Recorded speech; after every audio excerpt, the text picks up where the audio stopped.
Berlatar di Amerika Serikat, kisah akan berfokus kepada seorang mandor proyek yang berfokus pada pembangunan hotel, apartemen, mall, dan tempat liburan kota lainnya bernama Lepon.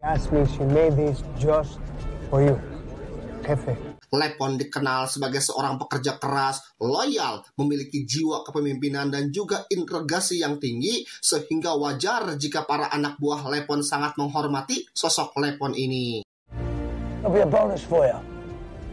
Suatu hari, anak buah Lepon didatangi oleh para debt collector yang hendak menagih hutang pinjol kepada dirinya. Lepon yang melihat anak buahnya dipukuli pun seketika naik pitam dan langsung menghajar mereka semua, sehingga inilah yang terjadi.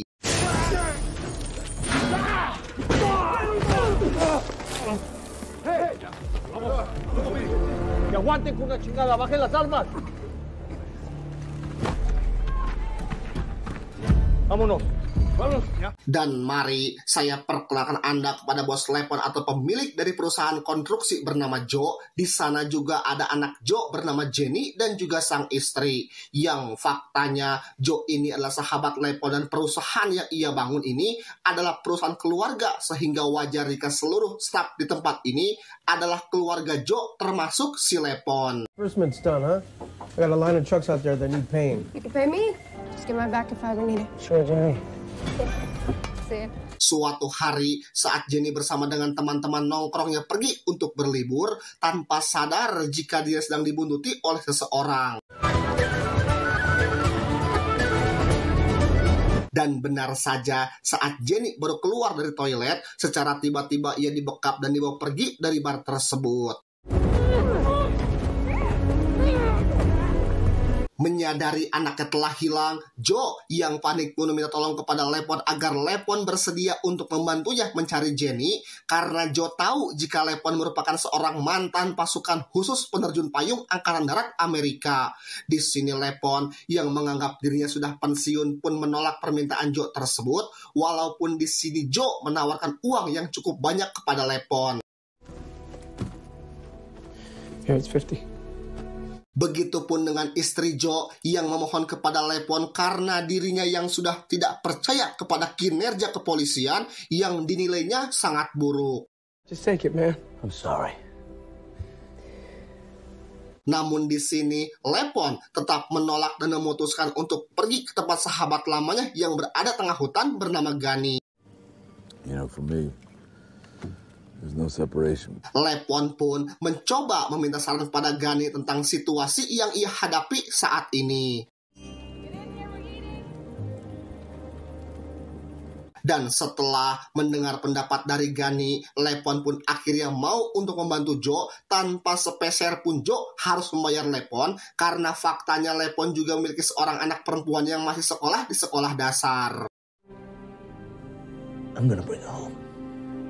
Setelah bertemu dengan anaknya, Lepon pun memulai mencari jejak Jenny. You're dying or leaving us. Pertama-tama, Lepon pun mendatangi sebuah bar tempat terakhir yang Jenny datangi, di mana Lepon mulai curiga dengan gerak-gerik dari seorang bartender yang ada di sana.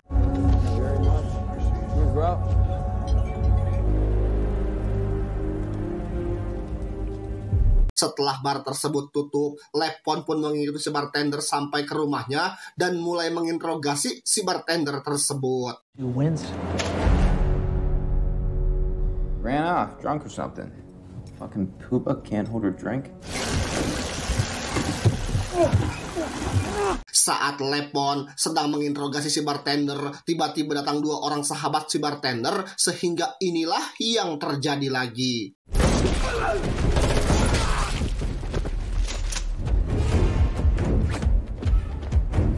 Keesokan paginya, bos si bartender yang bernama Wolodin pun datang bersama dua orang ajudan dan para petugas kebersihan. Insting Lepon pun mengatakan jika Wolo terlibat dalam masalah ini, yang akhirnya ia memutuskan untuk mengikuti Wolo sampai ke depan rumahnya. Setelah situasi dianggap aman, Lepon pun masuki rumah Wolo tanpa punten-punten acan.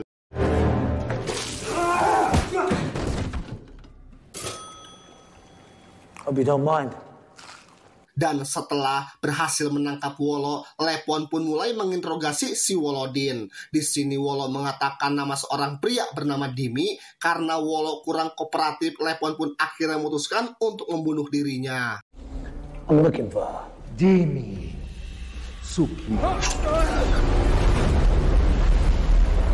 Keesokan harinya, Simon, sahabat Wolo yang mengetahui jika Wolo telah mati pun mendatangi rumah Wolo bersama dengan petugas cleaning service untuk membersihkan jasad dan juga rumah Wolo. Wolo was a respected man of honor. Simon yang melihat semua kejadian dari kamera CCTV pun memutuskan untuk mencari Lepon dan juga membunuhnya. To me. Kembali kepada Lepon, di mana terlihat saat ini ia sedang mencoba menghubungi sahabat lamanya yang bekerja di kepolisian anti narkotika. He's happy.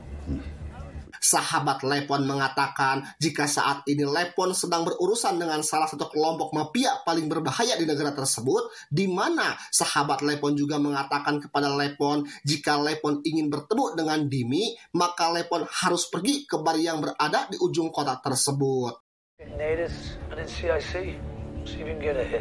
I gotta be careful. Singkat cerita, malam pun tiba. Tibalah Lepon di bar yang dimaksud, di mana Lepon berpura-pura ingin membeli narkoba dalam jumlah besar kepada seorang pria bernama Dutch.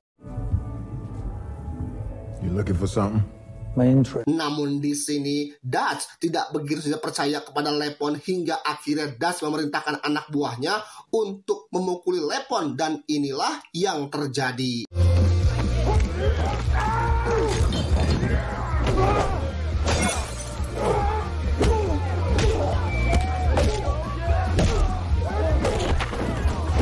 Enough!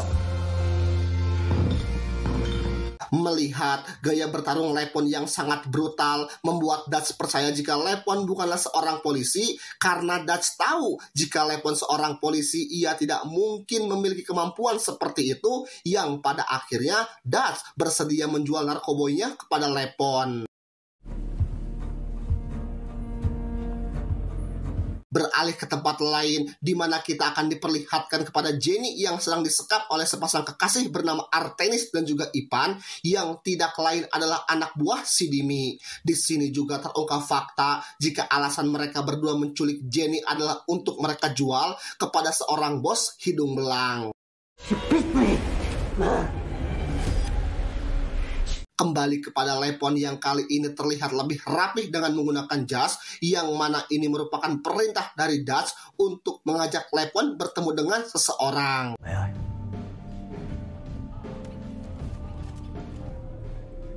My name is Dimi. Dan ya, akhirnya Lepon pun dapat bertemu dengan Dimi setelah Dutch menceritakan kepada Dimi bahwa Lepon akan membeli narkoba milik mereka dalam jumlah yang sangat besar setiap bulannya. Dimi yang mendengar itu pun seketika percaya jika Lepon memang ingin berbisnis dengan dirinya. Dan setelah selesai dengan Dimi, tanpa sengaja Lepon melihat wajah Ipan di HP milik si bartender yang telah ia habisi di awal tadi. Johnny, you're a real piece of shit. Tanpa pikir panjang, Lepon pun memutuskan untuk kembali ke bar milik Dutch untuk mencari sosok pria bernama Ipan ini. Hi, asshole. Saat Lepon sedang melakukan pengintaian di area sekitar bar tersebut, seorang pengawas CCTV akhirnya berhasil menemukan keberadaan Lepon dan langsung menelpon komplotan Simon hingga aksi kejar-kejaran pun tak terhindarkan lagi.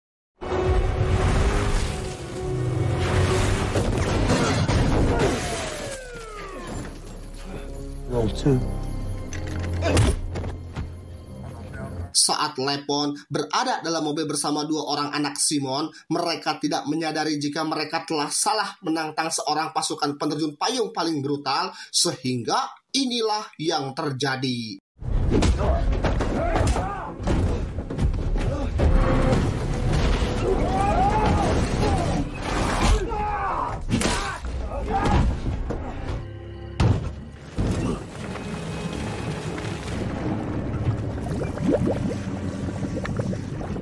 Simon Simon yang sangat terpukul atas kematian dua putranya ini pun segera menghubungi rekan-rekan mafianya yang lain dan menyewa 2 orang pembunuh bayaran yang ditugaskan untuk menangkap seorang pria bernama Lepon.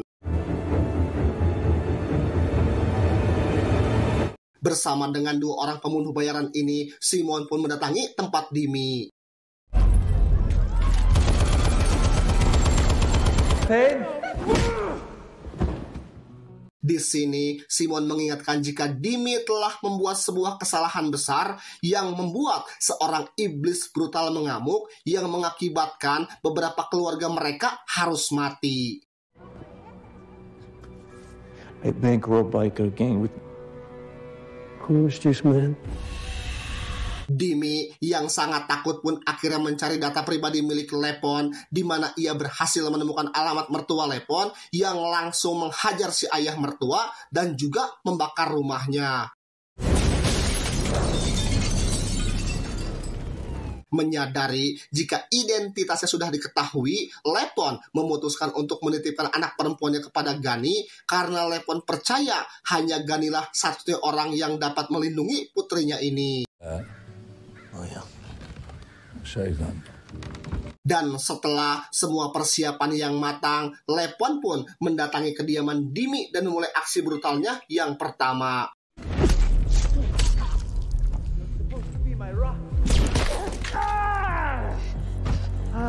Dimi yang tak berdaya pun akhirnya menunjukkan di mana Ipan menyembunyikan Jenny, yang pada akhirnya Lepon pun menghabisi Dimi tepat di depan persembunyian si bos hidung belang. Dutch yang mendapatkan kabar jika Lepon sudah membrutal di tempat Dimi pun segera membawa seluruh anak buah yang ia miliki menuju tempat persembunyian bos si hidung belang. Sementara itu Lepon yang sedang membrutal di babak kedua dengan membantai satu persatu anak buah si bos hidung belang pun kembali dibuat repot dengan tambahan personil dari anak buah Dutch.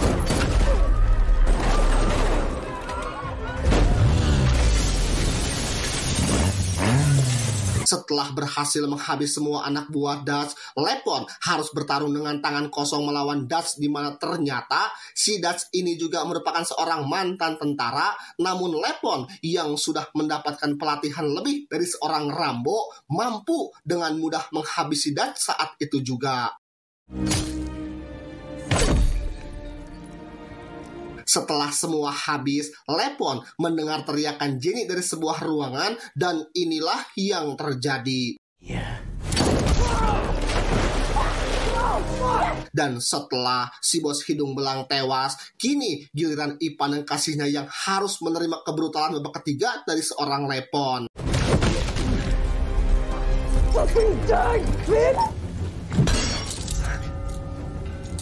Saat akan pergi itulah Lepon dicegat oleh 2 orang pembunuh bayaran anak buah Simon, namun mereka bukanlah tandingan bagi seorang pria seperti Lepon.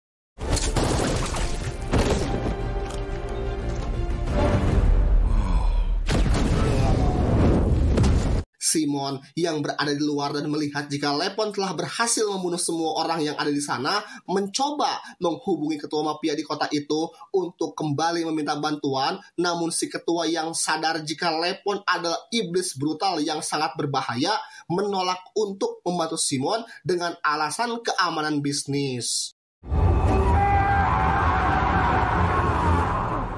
Lepon pun menepati janjinya kepada Joe dengan membawa Jenny kembali pulang.